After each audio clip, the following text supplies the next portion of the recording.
pada waktu pencurian itu malam hari itu sebetulnya sudah ada informasi dari pihak dinas Purbakala bahwasanya pada tahun ataupun bulan itu maraknya pencurian benda cagar budaya. Jadi bapak saya berinisiatif untuk tidur di sini setiap malam pada bulan itu memang full dalam 1 bulan itu berjaga di sini setiap malam.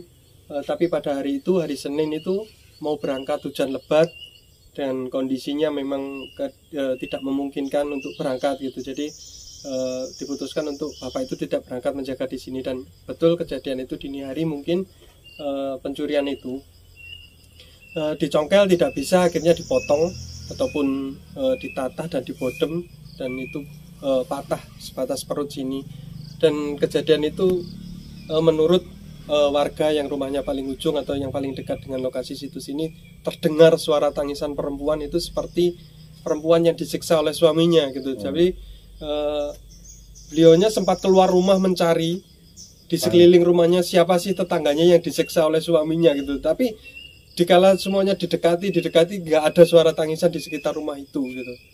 Nah pagi harinya baru ngeh ataupun baru sadar bahwasanya suara tangisan itu mungkin karena kejadian perusakan arca di sini gitu. Malam itu pas cuaca bagus atau cuaca hujan lebat Pak. Hujan lebat, makanya itu ayah saya berhalangan hadir untuk menjaga sini karena kondisinya cuaca sangat buruk, hujan lebat, hujan angin, jadi nggak bisa berangkat. Yaitu yang disesalkan karena setiap harinya sudah berada di sini jaga malam. Tersela 1 malam itu itulah kejadian pencurian itu pada tahun 2002 itu. Dan kesaksian itu tadi warga sekitar terdengar suara tangisan perempuan yang seperti orang perempuan disiksa gitu. Tapi berhasil diangkat, dibawa kemana gitu? Berhasil diangkat Pak. Kondisi hari itu hari Senin, kondisi separuh itu berhasil diangkat keluar dari lokasi sini, ditemukan di Gandusari Blitar sana. Oh, ditemukan di Blitar. Iya, ditemukan di Blitar di sebuah mobil. Pada waktu itu di jalan raya ada operasi lalu lintas. Mobil itu di stop tidak mau berhenti, melarikan diri, lalu kepolisian melakukan pengejaran. Ketika mobil itu tertangkap, digeledah ternyata dalamnya ada koleksi arca sini gitu. Dan kebetulan pelakunya Polresnya dulu pernah tugas di Kasembon sini. Jadi apal sering patroli ke sini.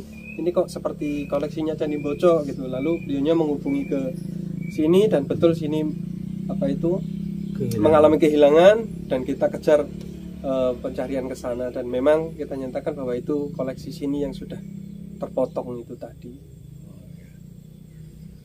Mungkin informasi kejadian yang lain Mas, seperti kayak pelaku pencurian 12 orang itu. Iya, pencurian itu pelakunya banyak, kurang lebih sekitar 12 orang itu. Dan kita mendapatkan kabar bahwa keseluruhan dari pencuri atau pelaku itu mati dalam keadaan tidak wajar gitu. Matinya mati dalam keadaan tidak wajar. Dan itu ada beberapa pelaku yang kesaksiannya adalah saudaranya sendiri yang menceritakan kepada kami bahwasanya hidupnya sejak saat itu sudah berantakan, gak karu-karuan gitu. Bahkan untuk makan saja tidak bisa, dan berobat pun harus disumbangkan ataupun di iuran warga RT itu untuk beliaunya bisa berobat. Dan memang akhirnya bisa dikatakan keseluruhan daripada itu pelaku meninggal dunia, dan sebagian yang berada di penjara pun mengalami kejadian-kejadian yang tidak wajar gitu. Jadi pihak kepolisian pernah menghubungi Bapak untuk bisa meredam pelaku-pelaku ini agar tidak membuat keonaran di malam hari, karena keterangan daripada yang pelaku itu bahwa setiap malam itu didatangi oleh perempuan-perempuan kerajaan yang membawa senjata lengkap untuk menyiksa orang-orang yang pelaku itu. Jadi setiap hari, setiap malam itu teriak-teriak di dalam penjara. Akhirnya beberapa orang ini diasingkan atau diberikan penjara sendiri agar tidak mengganggu warga lain yang berada di lapas itu gitu. Jadi kejadian itu bukan karena karangan kami, tapi keterangan daripada pelaku-pelaku itu sendiri gitu, bahwa malamnya mengalami kejadian-kejadian seperti itu gitu. Pelakunya dari mana aja tuh?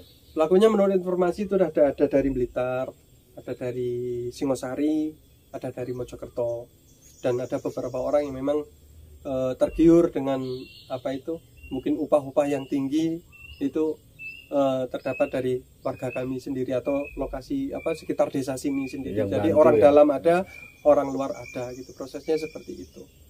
Oke.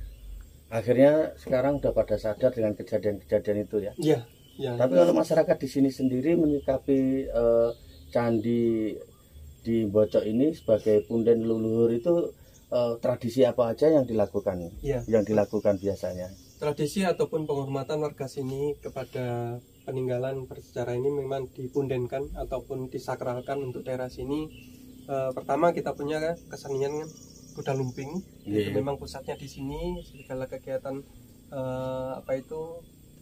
persembahan ataupun upacara-upacara adatnya berada di sini, dan kita pun warga sini punya kegiatan namanya nyadran, itu kita lakukan di hari Jumat Pahing di bulan Suro. Itu semua warga pada hari itu memang libur semua. Kita melakukan doa bersama untuk mendoakan leluhur kita dan membawa biasalah untuk tumpeng gitu, panggang ayam gitu, untuk kita bisa berbagi di sini atau makan bersama, ataupun kita setelah doa bersama kita makan bersama di sini untuk bisa mendoakan para leluhur kita yang sudah mungkin babat alas sini, babat desa sini, punjernya berada di sini. Jadi itu bentuk penghormatan warga sini. Kita lakukan upacara nyadran pada bulan Suro hari Jumat Pahing, itu setiap tahun kita lakukan seperti itu. Jadi itu sudah menjadi tradisi, tidak usah diperintah ataupun dikomando siapapun. Kalau sudah hari Jumat Pahing bulan Suro ya udah, itu kita sudah punya kesadaran sendiri-sendiri untuk melakukan kegiatan itu. Semuanya berkumpul di sini, satu kampung gitu, kita laksanakan. Jadi matahari terbit itu harus sudah selesai upacara itu. Oke. Terus selanjutnya, peristiwa ini kan sudah 3 kali pencurian ya. Iya. Ketika Arca Dewa Siwa dan Dewi Parwati ini tidak ada di desa sini mengalami apa aja, Mas? Menurut keterangan dari dulu ada ketua adat namanya Mbah Siin gitu ya, dan cerita-cerita rakyat yang beredar pada waktu itu, ketika kedua arca ini tidak ada di tempat ini ataupun di desa kami ini, satu panen ataupun tanaman yang berada di lokasi desa kami ini pasti mudah terserang hama wareng, jadi menyebabkan gagal panen. Itu pertama. Yang kedua, sering banyaknya cekcok masalah warga, entah itu di dalam rumah tangga ataupun tetangga dengan tetangganya gitu. Jadi kerukunan ataupun kenyamanan di lokasi desa kami ini agak terganggu gitu. Itu diungkapkan juga kepada dari ketua adat dulu namanya Mbah Siin itu, bahwasanya biar bagaimanapun dalam kondisi apapun, walaupun tidak berada di tempat ini, yang penting masih berada di lingkup desa kami, tidak keluar dari desa kami, itu masih aman gitu ya. Secara mungkin itu bisa dijadikan cerita rakyat atau apa, tapi kenyataannya seperti itu, Pak. Pada waktu itu sekitar 2002 sampai 2006 itu kita memang gagal panen, banyak wereng yang menyerang sawah, banyak tikus yang menyerang sawah, jadi kita seperti kehilangan sesuatu yang membuat lokasi ataupun wilayah kita ini menjadi aman dan nyaman gitu loh. Dan entah kenapa juga setelah kembali ke sini berangsur-angsur kondisi itu membaik dengan sendirinya. Kembali tahun berapa ya? 2006. Jadi 2002 pencurian, proses menjadi barang bukti, proses hukum selesai itu sampai sekitar yaitu 2002 keluar dari sini, 2006 kita ambil kembali lagi ke sini. Posisinya waktu 2006 diambil di? Posisinya berada di Polsek karena statusnya adalah sebagai barang bukti dan diamankan sementara di Polsek. Berarti sekitar 4 tahun ya? Iya. 4 tahun di Polsek? 4 tahun di Polsek. 4 tahun, 6 tahun di Polsek gitu. Waktu dibawa ke sini ada upacara? Atau ada upacara. Waktu diboyong dari Polsek? Iya, diboyong itu seluruh warga sini minimal diwakili satu rumah itu 1 orang untuk penjemputan. Jadi kita konvoi menuju ke Polsek Kasembon sana. Ada 1 mobil yang dihias janur untuk bisa ditempatkan untuk membawa itu tadi. Seperti memboyong pengantin. Betul, seperti memboyong pengantin. 2 arca itu? 1 arca. Yang 1 sudah kita amankan di rumah. Berarti yang 1 ini posisinya masih di luar. Berarti kayak boyong pengantin putri ya? Seperti pengantin putri.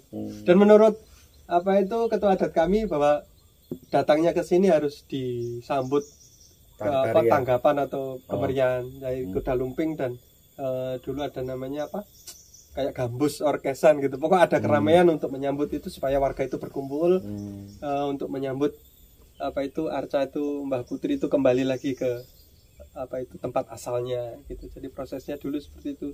Jadi dulu tuh kejadian pengambilan itu enggak karnaval Agustusan, tapi seperti kita tuh karnaval sendiri di Agustus. Mantu aku rame ya? Betul nggih. Pernikahan agung itu. Betul.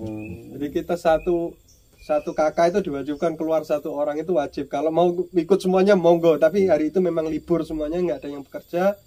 Kita ada itu tadi hajat apa itu penjemputan itu tadi. Jadi atas kesadaran jadi masyarakat pun dengan senang hati melakukan itu karena kita kembalinya seperti orang tua kami lah. Di sini ada Dewa Siwa dan Dewi Parwati, ini kan laki-laki dan perempuan. Simbolnya bapak ibu kita ya di sini ini gitu. Awal dari pembentukan ataupun babat desa yang ada di lokasi ataupun di sekitar Desa Pondok Agung ini. Jadi memang penghormatan ataupun apa itu cara kita menghargai ataupun cara kita menguri-nguri peninggalan-peninggalan itu dengan cara yang seperti itu gitu. Jadi kejadiannya itu nyata ya? Nyata Pak, kejadiannya nyata. Kita pun sebetulnya nggak tahu kejadian itu siapa pelakunya yang dari dalam, terutama orang yang dari dalam itu nggak tahu sama sekali.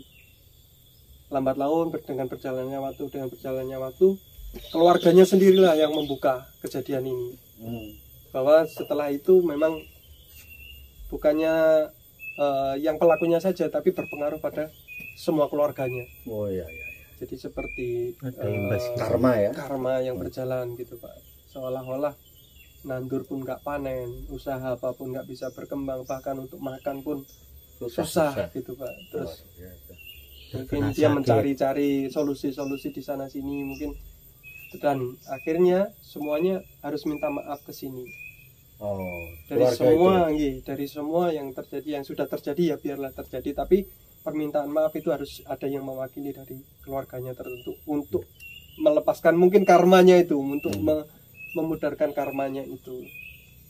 Jadi memang ya itu, kalau keluarganya sendiri yang nggak membuka kejadian itu, kita pun nggak tahu gitu. Nggak tahu karena kita pun siapa pelakunya juga nggak tahu. Yang kita tahu cuma 4 orang ini yang dari luar kota itu yang menjadi penanggung jawabnya gitu. Dan semuanya pun ya mengalami kejadian yang aneh di penjara seperti itu gitu. Toh yang tidak tertangkap ataupun tidak terdeteksi pun mengalami hukumannya sendiri. Yang ini hukumannya sendiri, yang sebelah sini hukumannya pun sendiri. Jadi sama-sama mendapat hukuman tersendiri-sendiri dari perbuatan atau karmanya itu gitu.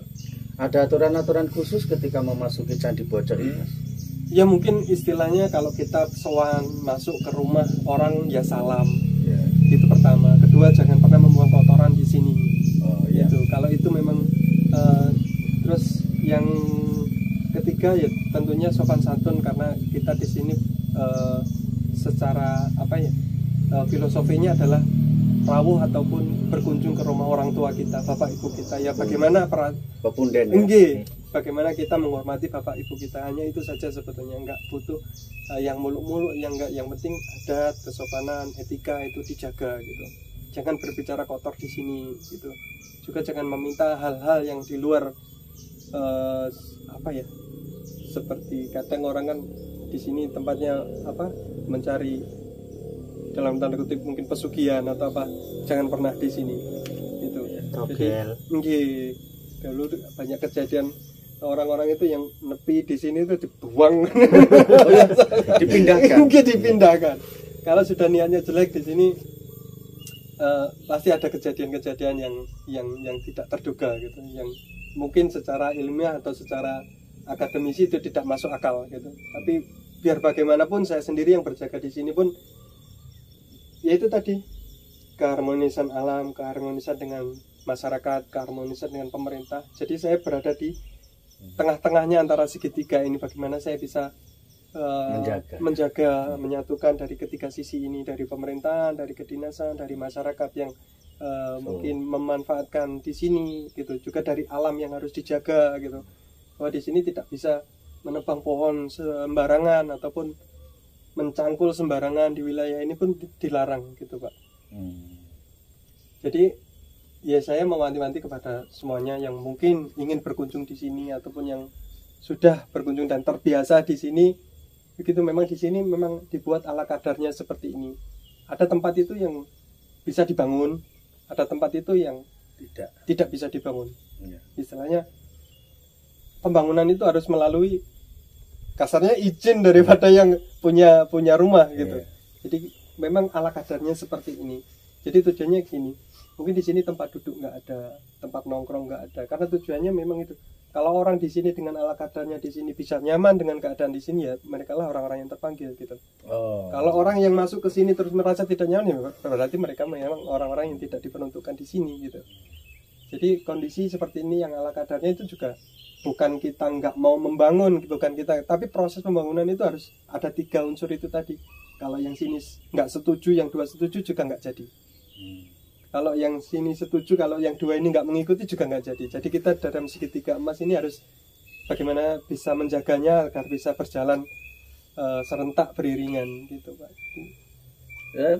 Yang apa namanya berspiritual, berdoa, bersembahyang di sini dari mana saja, mungkin dari berbagai kepercayaan apa aja. Betul. Mungkin dari lintas agama ya. Dari lintas agama. Bahkan pada saat kita nyadran itu pasti dari saudara kami umat Hindu itu pasti tahu jadwalnya.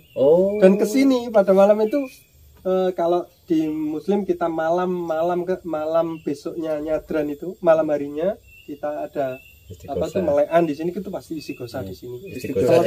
Setelah selesai istighosah kita turun, ganti umat Hindu naik. Jadi nanti kalau sudah selesai kita berbaur lagi jadi satu gitu. Kita jaga di luar agar tidak terganggu gitu. Itu acara nyadran ya? Iya, acara yang lain seperti kalau misalnya ada acara Nyepi, Tahun Agung atau hari-hari raya Hindu atau khususnya Nyepi, ada yang umat Hindu ada Nyepi di sini? Iya, untuk yang baru ini Nyepinya kan hampir berbarengan dengan hari raya gitu. Jadi saya malam takbir itu di sini menemani saudara-saudara kami. Saya takbir, beliaunya melakukan upacara itu sebuah bentuk ya, alhamdulillah tempat ini bisa menjadi kerukunan antar umat beragama, pemersatu gitu. Tidak ada yang saling mengunggulkan, tidak ada yang saling merendahkan, kita sama-sama untuk itu tadi wujud dari bentuk toleransi kita gitu. Nyatanya itu malam kita habis isya istighosah di sini sampai pukul 9, nanti malam pukul 9 ganti umat Hindu datang, kita jaga di luar gitu. Nanti kalau sudah selesai ya kita makan bersama bareng-bareng biasanya kita kan ada dari saudara kami umat Hindu kan bawa sesaji itu kan Pak. Kalau sudah dilungsur itu ya udah kita makan bersama, kita bawa berkat, ya udah dipersilakan makan bersama gitu. Jadi kerukunan itu yang membuat mungkin tempat ini bisa hidup gitu ya, bermanfaat bagi semua umat gitu. Dan di sisi akademisi mungkin bisa melakukan penelitian tentang bangunan-bangunan ini gitu. Jadi segala aspek alhamdulillahnya terbentuk dengan baik di lokasi sini gitu Pak. Jadi Mas Erdik PSPS-nya apa Mas? Erdik Priyo Susanto saya. Mas Erdik Priyo Susanto. Saya berdoa supaya Mas Erdik dan keluarga, baik itu dari orang tua, leluhur sampai Mas Erdik keturunan dan sebagainya, ya semuanya diberkati, hayu hayom rahayu. Hayom itu tuh dapat pengayoman, hayam itu ayam tentrem ya gitu. Jadi kalau hidup itu sudah hayu hayom ya istilahnya semuanya terberkati, itu nggak kekurangan. Tentrem hati, tentrem hidup itu lebih penting. Ya semoga di tempat ini, karena di dalam prasasti katanya apa Mas prasasti bunyinya? Tadi lupa saya. Pengarep Rabuyut Jiwa. Pengarep Rabuyut Jiwa. Rabuyut Jiwa artinya diartikan oleh petugas dari keterangan dari Museum Nasional itu adalah artinya keinginan luhur untuk hidup, atau hiduplah dengan keinginan yang luhur. Jadi keluhuran, budi pekerti dan lain sebagainya memang harus ditempa sedemikian rupa untuk bekal kehidupan kita di masa mendatang gitu. Dan alhamdulillahnya dengan mungkin moto itu ya banyak orang-orang yang datang dengan keikhlasan hatinya. Seperti Bapak ini termasuk juga relawan di sini.